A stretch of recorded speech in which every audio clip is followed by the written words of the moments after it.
नमस्कार। आज की इस आरोग्य चर्चा में सभी का स्वागत है। आज हम माउंटेन सिकनेस और आयुर्वेद इसके बारे में बात करने वाले हैं। आप सभी जानते ही है कि जो 11 दिसंबर जो है वो माउंटेन डे करके सेलिब्रेट किया जाता है और यही कारण है आज का विषय हमारा माउंटेन सिकनेस एंड आयुर्वेद ऐसा है। सो बेसिकली अगर हम देखते हैं तो ये 11 दिसंबर क्यों सेलिब्रेट किया जाता है, तो highlight the opportunities and constraints in the mountain development and to build the alliance that will be bringing positive change in mountain people. So ये अगर हम देखेंगे तो जब भी हम ट्रेकिंग करते हैं कुछ भी करते हैं तो माउंटेन सिकनेस होता है, तो उसके कारण क्या रेमेडीज उसके होने चाहिए, कैसे हम उसको प्रिवेंट कर सकते हैं, इन सब के बारे में आज हम जानने वाले हैं। सो अगर हम देखेंगे तो ये मेजर प्रॉब्लम्स कौन कौन से होते हैं, इसके सिकनेस के कारण क्या होते हैं। ये जो माउंटेन सिकनेस है, क्लाइंबर्स, हाइकर्स, स्कीयर्स वगैरह रहते हैं, ट्रैवलर्स रहते हैं, 8,000 फीट के अबाव जाते हैं तो इनमें बहुत सारे सिम्टम्स आ जाते हैं। ये सिम्टम्स क्यों आते हैं? So because of the high altitude, pressure जो रहता है एयर का वो लोअर हो जाता है, कम हो जाता है, और इसी के लिए बॉडी उस प्रेशर के चेंजेस ऑफ प्रेशर जो है उसके कारण स्ट्रगल करती है, अडेप्ट नहीं कर पाती है, इसके लिए ये चेंजेस आ जाते हैं। ये जो वात, पित्त और कफ आयुर्वेद के नजरिए से देखे तो वात ऐसे हाई अल्टीट्यूड्स में बढ़ता है, और यही कारण है कि वात बढ़ने के कारण ये सिम्टम्स अलग अलग आ जाता है माउंटेन सिकनेस के। सो ये सिम्टम्स कौन कौन से रहते हैं, तो बेसिकली हेडेक ये एक बहुत इंपॉर्टेंट सिम्टम हमें इसमें देखने के लिए मिलता है। स्लीप नहीं कर पाता है, नींद लगती ही नहीं है, ये इसका एक सिम्टम रहता है। भ्रम यानी गिडीनेस, डिजी लगता है। फटीग, बहुत थकान जल्दी आ जाती है। भूख नहीं लगती है, लो एपेटाइट रहती है, नौशिएटिंग, नौशिया, फिर वॉमिटिंग कभी कभी किसी से पेशेंट्स को हो भी जाती है। जो हार्ट रेट रहता है वो ज्यादा हो जाता है, पल्स बढ़ जाती है, एंड अच्छी तरीके से हम सांस नहीं ले पाते हैं। ये सब जो है ये इसके सिम्टम्स रहते हैं। सो माउंटेन के ऊपर जाते समय इसके लिए क्या करना चाहिए, क्या नहीं करना चाहिए, यही हम इसमें देखने वाले हैं। हेडेक है, नौशिया, वॉमिटिंग, फिर डिजीनेस है, रैपिड पल्स है, इन सब से कैसे बचना चाहिए, इसके लिए आज की इस आरोग्य चर्चा का आयोजन है। जैसे कि हम देखते हैं कि इन सब के लिए क्या प्रिवेंट कैसे कर सकते हैं। सो ग्रेजुअल असेंट होना चाहिए। इसका मतलब ऐसा है कि अगर आप लेह लद्दाख की ट्रिप पर जा रहे हो, सो इमीडिएटली आप अगर लेह एयरपोर्ट पर जाते हो, उससे आप ट्रैवल करने लगते हो तो एयर प्रेशर में चेंजेस, बहुत बदलाव ज्यादा आ जाते हैं। इसके लिए धीरे धीरे करके असेंड करना है। एकदम 8,000 फीट को नहीं जाना है, 2,000, 3,000, 5,000 ऐसे करके अगर हम धीरे धीरे असेंड करते हो तो उसके लिए ये माउंटेन सिकनेस जो है वो हम अच्छी तरीके से प्रिवेंट कर सकते हैं। दूसरी बात है एक्लेमेटाइजेशन। एक्लेमेटाइजेशन इसका मतलब ऐसा है कि वो एनवायरमेंट्स को हम अडेप्ट हो जाए। अगर बहुत ज्यादा ठंड है, बहुत ज्यादा गर्मी है, इस एरिया से अगर आप बहुत ज्यादा ठंड में जा रहे हो तो जल्दी अडेप्ट नहीं कर पाते हो, इसके लिए भी लक्षण जो है वो जल्दी आ जाते हैं। इसके लिए 1-2 दिन उधर रुको, एक्लेमेटाइज करो वो एनवायरमेंट को, फिर असेंड करो, फिर उधर एक दिन रुको, फिर असेंड करो। इस तरीके से अगर जाते हैं तो तकलीफ नहीं होती है। तीसरी महत्वपूर्ण बात जो है वो है फिजिकल कंडीशनिंग। जाने से पहले ही आपको कुछ चेंजेस करवाने हैं शरीर में।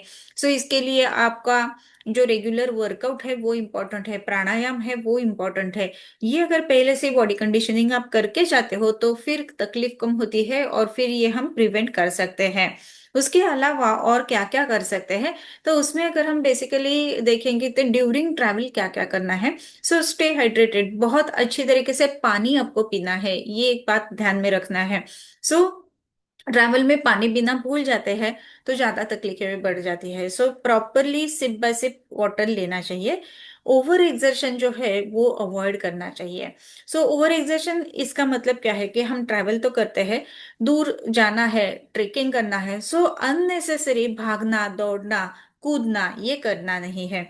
ऐसे अगर हम नहीं करते हैं तो बॉडी जो है वो रिलैक्स रहती है, ऑक्सीजन अच्छे से ले पाती है, और फिर वो धीरे धीरे उस जो एनवायरनमेंट है उसको एक्लेमेटाइज करती है तो उसका तकलीफ नहीं होता है। ड्यूरिंग ट्रैवल ये ध्यान में रखे कि अननेसेसरी भागना नहीं है, दौड़ना नहीं है, या फिर कूदना नहीं है। इसके अलावा और भी प्रिवेंशन में हम क्या कर सकते हैं, तो अगर इसमें से कोई भी सिम्टम्स डेवलप हो जाते हैं तो जल्दी से जल्दी डिसेंट होना है, आपको वापस बेस कैंप पर आना है, ये हम जरूर कर सकते हैं। इसमें आयुर्वेद कैसी मदद करता है वो भी अभी हम देखेंगे। इसमें कौन कौन से हर्ब्स उपयुक्त रहते हैं वो भी हम देखेंगे।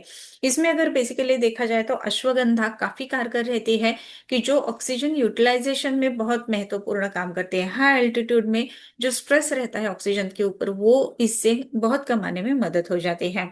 शिलाजीत ये बहुत ही इंपॉर्टेंट बात है जो निर्यास करके मिलता है। सो ये नेचुरल रिजुविनेटर है, लंग्स को आपके हेल्दी रखता है, यंग रखता है और ऑक्सीजन परमेबिलिटी बढ़ाता है। इसके लिए शिलाजीत बहुत ही कारगर रहता है। उसके अलावा ब्राह्मी है, कि जो डिजीनेस जो रहता है वो कम करने में मदद करता है।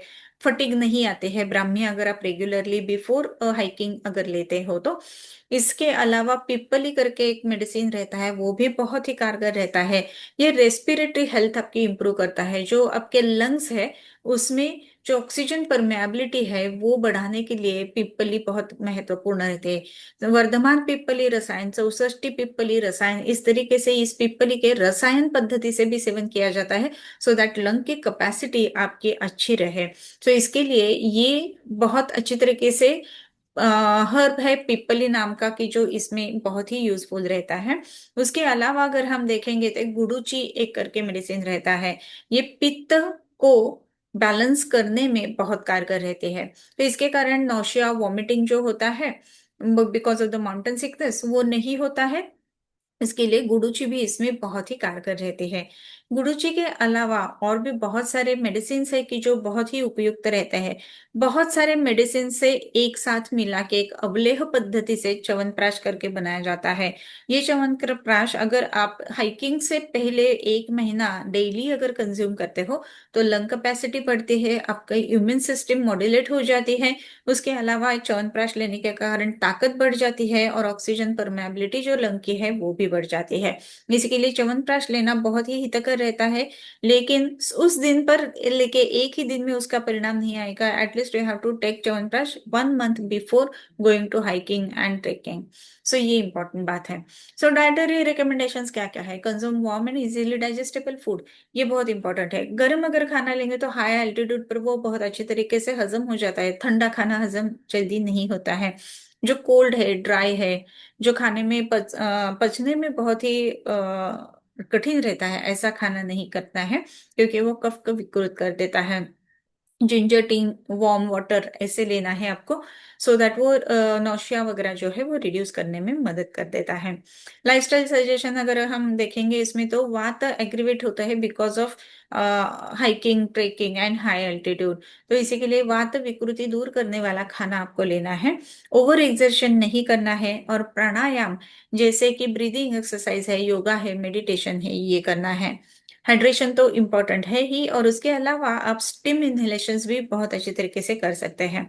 पंचकर्म इसके लिए उपयुक्त तो होता है या नहीं होता है ऐसे पूछा जाता है, तो यस होता है। सो पंचकर्म अगर देखेंगे तो इसमें स्नेहन करके यानी ऑयल एप्लीकेशन जो है वो इम्पोर्टेंट है। 1 month before going to hiking आप ऑयल एप्लीकेशन स्टार्ट कर देना चाहिए। एंड एवरी डे जब भी आप हाइकिंग करते हो, ट्रेकिंग करते हो, और आपके जो पड़ाव है उधर आप रुक जाते हो, तो उधर आपको रात को स्नेहन करके अगर सोते हैं तो मसल फटीग जल्दी नहीं होगा। और इसी के लिए इसमें बहुत अलग अलग सी, जैसे कि चंदन बला लाक्षादी तेल है, या फिर धन्वंतर तेल है, बला तेल है, इन तेलों का उपयोग जो है वो ऐसे स्नेहन के लिए किया जाता है, सो दैट मसल फटीग उसमें नहीं होता है। सो ये बातें ध्यान में रखना जरूरी है। उसके अलावा स्वेदन, इसमें बहुत अलग अलग से स्वेदन के प्रकार रहते हैं, जैसे कि पिंड स्वेद करके है, नाड़ी स्वेद करके है, पत्र पोटली है।